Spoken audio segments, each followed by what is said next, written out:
Share बाजार, हम सब सुनते हैं इसके बारे में। रोज लाखों करोड़ों के सौदे, है ना? हाँ बिल्कुल, एक बहुत ही गतिशील दुनिया है। और इसमें कहानियां भी बहुत हैं।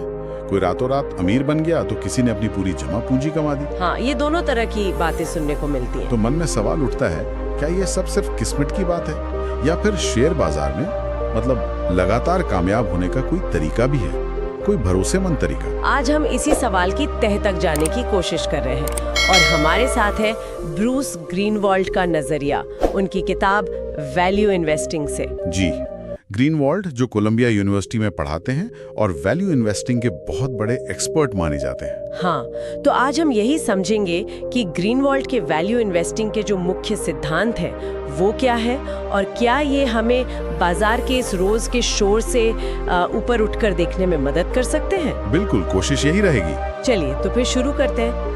सबसे पहले ये वैल्यू इन्वेस्टिंग आखिर है क्या, बिल्कुल आसान शब्दों में। देखिए, वैल्यू इन्वेस्टिंग का जो मूल आइडिया है वो ये है कि हर कंपनी की अपनी असली कीमत होती है, जिसे इंट्रिंसिक वैल्यू कहते हैं। इंट्रिंसिक वैल्यू, हाँ, ठीक है। ये वो कीमत है जो कंपनी की असलियत पर बेस्ड है, मतलब उसकी संपत्ति कितनी है, वो कितना कमा रही है, आगे क्या कर सकती है, इन सब पर। ये शेयर बाजार में जो रोज दाम ऊपर नीचे होता है उससे अलग है। अच्छा, तो ग्रीनवॉल्ड और उनसे पहले बेंजामिन ग्राहम जैसे लोग ये मानते हैं कि असली निवेशक वो है जो इस इंट्रिंसिक वैल्यू को समझ सके, ना कि सिर्फ शेयर प्राइस के पीछे भागे। ये तो दिलचस्प है। मतलब जो कीमत स्क्रीन पर दिख रही है जरूरी नहीं वही उसकी सही कीमत हो। बिल्कुल नहीं। हमारे पास जो स्रोत है उसमें एक उदाहरण भी था। जैसे मान लीजिए आपको पता है कि किसी चीज की असली कीमत 100 रुपए है, पक्का पता है। हाँ। लेकिन बाजार में किसी डर या अफवाह की वजह से वो 60 रुपए में मिल रही है। जी, तो जिसे ये पता है वो तो खरीदेगा ही ना, वो क्यों छोड़ेगा ये मौका। बिल्कुल यही वैल्यू इन्वेस्टर करता है। वो ऐसी कंपनियां ढूंढता है जिनका मार्केट प्राइस मतलब बाजार का भाव उनके अंदाजे के हिसाब से उनकी असली कीमत से काफी कम हो। ये जो फर्क है वही अवसर है। हाँ, वही गैप। लेकिन आपका सवाल बिल्कुल सही है कि ये असली कीमत पता कैसे चले। हाँ, वही मैं पूछने वाली थी। ये कितना मुश्किल है? क्या ये बिल्कुल ऑब्जेक्टिव हो सकता है, 100% सही? देखिए, 100% सटीक नंबर निकालना तो नामुमकिन है और थोड़ी सब्जेक्टिविटी तो हमेशा रहती है। मतलब दो एक्सपर्ट भी शायद थोड़ा अलग अलग नंबर निकालें। अच्छा, लेकिन वैल्यू इन्वेस्टिंग का मतलब ये नहीं कि बिल्कुल पिन पॉइंट एक्यूरेसी चाहिए। आइडिया ये है कि आप लॉजिक लगाएं, बिजनेस को समझें और एक रेंज पता करें, एक अंदाजा लगाएं। ठीक है। और यहीं पर वो मार्जिन ऑफ सेफ्टी वाली बात आती है, सुरक्षा का मार्जिन। हाँ, ये मैंने सुना है, मार्जिन ऑफ सेफ्टी। इसका मतलब है कि आप शेयर तभी खरीदेंगे जब मार्केट प्राइस आपकी अनुमानित असली कीमत से अच्छा खासा नीचे हो। अच्छा खासा मतलब? जैसे अगर आपने अंदाजा लगाया कि कीमत 100 रुपए होनी चाहिए तो आप शायद 60 या 70 में खरीदेंगे, 90 या 95 में नहीं। ओके। ये जो 30-40 रुपए का गैप है, यही आपका सेफ्टी मार्जिन है। अगर आपका अंदाजा थोड़ा गलत भी हुआ तो ये आपको बचाता है। अच्छा, तो ये एक तरह का सेफ्टी कुशन हो गया। बिल्कुल। तो आप सिर्फ सस्ता नहीं ढूंढ रहे बल्कि बहुत सस्ता ढूंढ रहे हैं ताकि गलती की गुंजाइश रहे। सही कहा। और ये शायद भीड़ से अलग चलने वाली बात से भी जुड़ता है, क्योंकि इतनी छूट तो तभी मिलेगी जब सब डर के मारे बेच रहे हो। बिल्कुल सही पॉइंट। मार्जिन ऑफ सेफ्टी आपको अपने आप भीड़ के खिलाफ खड़ा कर देता है। जब मार्केट में निराशा होती है, बुरी खबरें आती हैं, तभी तो अच्छी कंपनियों के शेयर भी अपनी असली कीमत से नीचे गिर जाते हैं। वैल्यू इन्वेस्टर इसी निराशा में मौका देखता है। अच्छा। वो जानता है कि डर हमेशा नहीं रहता। जब माहौल सुधरेगा तो बाजार उसकी असली कीमत पहचानेगा। तो इसमें धीरज और तर्क चाहिए, इमोशंस नहीं। ठीक है, तो असली कीमत का अंदाजा लगाना और सेफ्टी मार्जिन के साथ खरीदना, जी, ये बेसिक आइडिया समझ आता है। पर फिर वही सवाल, अंदाजा लगाएं कैसे? हाँ, ग्रीनवॉल्ड ने कुछ तरीके बताए हैं, है ना, कुछ फ्रेमवर्क्स। जी, यहाँ बात थोड़ी और दिलचस्प हो जाती है। जी। ग्रीनवॉल्ड ने 3 मुख्य फ्रेमवर्क दिए हैं वैल्यूएशन के लिए। ये हमें कंपनी को अलग अलग एंगल से देखने में मदद करते हैं। 3 फ्रेमवर्क, ओके। जी। पहला कौन सा है? पहला है एसेट वैल्यू, एसेट वैल्यू। संपत्ति आधारित मूल्यांकन। Asset value. हाँ, इसमें हम ये देखते हैं कि अगर कंपनी आज बंद हो जाए और उसकी सारी संपत्ति बेच दी जाए, मतलब जमीन, बिल्डिंग, मशीनें, कैश वगैरह, और सारे कर्ज चुका दिए जाएं, ठीक है, तो आखिर में शेयर होल्डर्स के हाथ क्या लगेगा? इसे आप लिक्विडेशन वैल्यू जैसा समझ सकते हैं। अच्छा, मतलब अगर सब खत्म भी हो जाए तो कम से कम इतना तो मिलेगा ही। हाँ, एक तरह से कंपनी का स्क्रैप वैल्यू। हाँ, कुछ वैसा ही। ये वैल्यू का एक निचला लेवल, एक फ्लोर सेट करने में मदद करता है। लेकिन क्या ये आज की कंपनियों जैसे सर्विस या टेक कंपनियों के लिए भी उतना ही जरूरी है? जहां असली संपत्ति शायद बिल्डिंग मशीनें नहीं बल्कि ब्रांड या सॉफ्टवेयर हो? आपने बिल्कुल सही नस पकड़ी है। एसेट वैल्यू उन कंपनियों के लिए ज्यादा काम का है जिनकी बैलेंस शीट पर ठोस चीजें ज्यादा हैं, जैसे मैन्युफैक्चरिंग, रियल एस्टेट। सर्विस या टेक कंपनियों के लिए जिनकी वैल्यू उनके ब्रांड, पेटेंट या नेटवर्क इफेक्ट में है, जिन्हें हम इंटेंजिबल एसेट्स कहते हैं। सिर्फ एसेट वैल्यू देखना काफी नहीं है, बल्कि गुमराह भी कर सकता है। अच्छा। और इसमें यह भी देखना पड़ता है कि जो एसेट्स दिख रहे हैं उनकी असल बाजार कीमत क्या है और कोई छुपी हुई लाइबिलिटी तो नहीं है। तो ये एक स्टार्टिंग पॉइंट है, एक सेफ्टी नेट, पर पूरी कहानी नहीं। खासकर पुरानी टाइप की कंपनियों के लिए। पर कंपनी तो चल रही है, तो उसकी कीमत सिर्फ संपत्ति से तो नहीं होगी, कमाई भी तो जरूरी है। बिल्कुल। यही शायद दूसरा फ्रेमवर्क आता है, अर्निंग्स पावर वैल्यू। ये क्या चीज है? हाँ, अर्निंग्स पावर वैल्यू या ईपीवी ये सवाल का जवाब देता है कि कंपनी अपनी मौजूदा हालत में बिना किसी फ्यूचर ग्रोथ को गिने कितनी टिकाऊ कमाई कर सकती है। अच्छा, मतलब सिर्फ आज की कमाई? हाँ, सस्टेनेबल अर्निंग्स, आज की ताकत पर फोकस।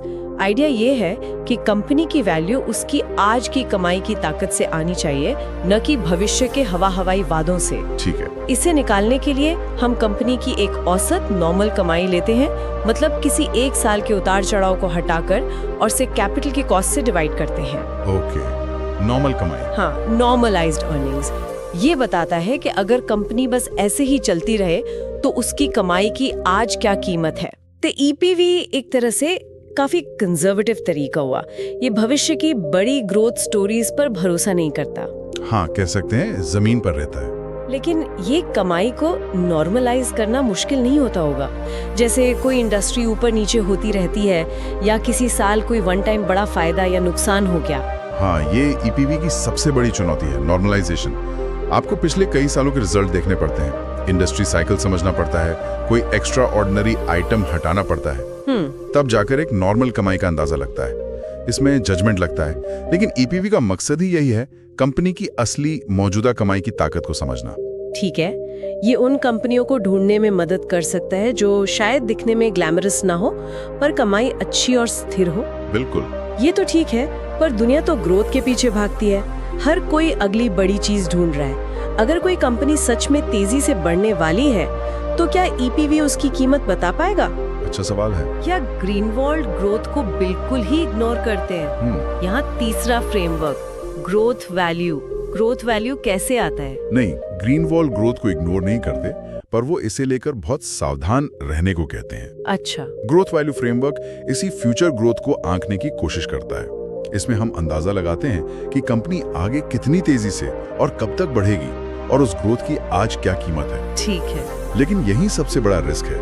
फ्यूचर का अंदाजा लगाना, खासकर लंबे समय का, बहुत मुश्किल है, अनसर्टन है। हाँ, ये तो है। कितनी कंपनियां होती हैं जो सालों तक तेज ग्रोथ का वादा करती हैं पर कर नहीं पाती। सही बात। इसीलिए वैल्यू इन्वेस्टर्स ग्रोथ के लिए बहुत ज्यादा कीमत देने से हिचकिचाते हैं। वो ग्रोथ चाहते हैं पर तभी जब वो ठीक ठाक दाम पर मिल रही हो, या जब ईपीवी और एसेट वैल्यू पहले से ही सेफ्टी दे रहे हों। वो ग्रोथ के सबूत मांगते हैं, सिर्फ कहानी नहीं। तो मतलब ये तीनों फ्रेमवर्क, एसेट वैल्यू एक बेसलाइन, ईपीवी आज की हकीकत और ग्रोथ वैल्यू भविष्य की उम्मीदें और खतरे, ये मिलकर पूरी पिक्चर बनाते हैं। हाँ, बिल्कुल। और इन्हें समझने का मतलब है कि हम शेयर के रोज के उतार चढ़ाव से हटकर कंपनी की फंडामेंटल हेल्थ पर फोकस कर रहे हैं। एकदम सही। और जैसा सोर्स कहता है, ये समझ हमें उस आम निवेशक की तरह बनने से बचा सकती है जो बस भीड़ के पीछे चलता है। आपने बिल्कुल सही समराइज किया। ये फ्रेमवर्क हमें टूल्स तो देते हैं, पर असली चैलेंज है इन टूल्स का सही इस्तेमाल। और यहीं पर वैल्यू इन्वेस्टिंग का इंसानी पहलू आता है। ये सिर्फ दिमाग का खेल नहीं है। अच्छा।